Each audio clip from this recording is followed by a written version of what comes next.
Nasoesophageal and nasogastric feeding tubes are placed for feeding of liquid diets or decompression.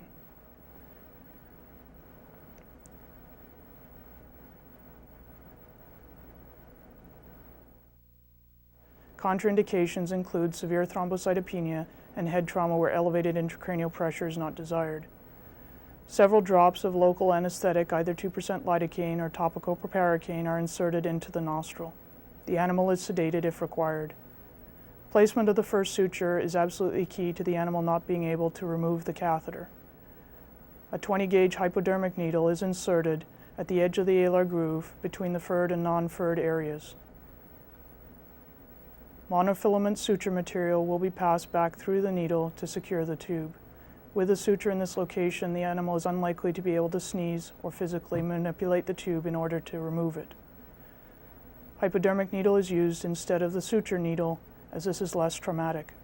Nasoesophageal tubes are measured to the 7th to 9th intercostal space. Ideally, this is counted. If not, an imaginary line can be drawn directly dorsally from the xiphoid process. Nasoesophageal tubes are used for decompression of patients with megaesophagus or for feeding into the esophagus. Nasogastric tubes are measured from the nearest to the widest part of the last rib. This should always be done by drawing an imaginary line straight dorsally from the widest part of that last rib in order to ensure that the tube is in sufficiently. This tube will be used for decompression and feeding.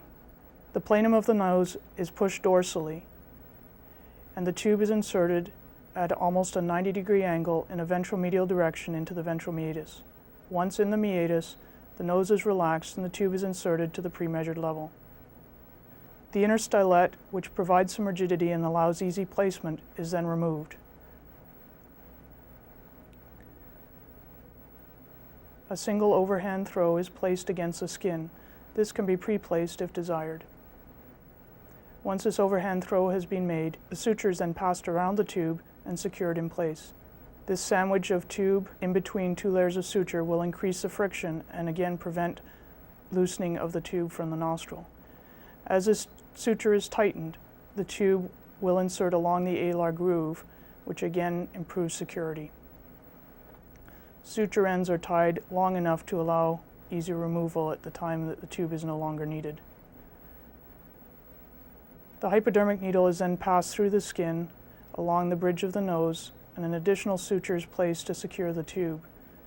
This suture is not tied in an overhand loop, but is merely passed around the tube. These subsequent sutures that will be placed are purely designed to make sure that the tube does not fall in front of the animal's face.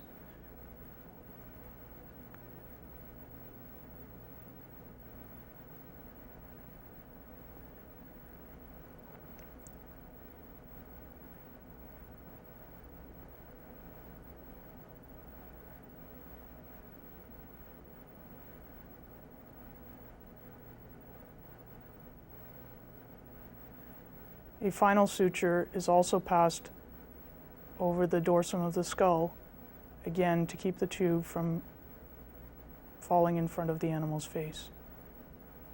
Hypodermic needles again are used in all situations, as they are much less uncomfortable for the animal than using the swaged-on needles.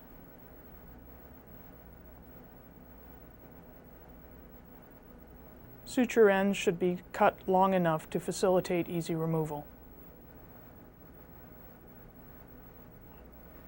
If desired, the tube can be sutured along the side of the face instead of in between the eyes. This is not tolerated well in the cats because of their whiskers.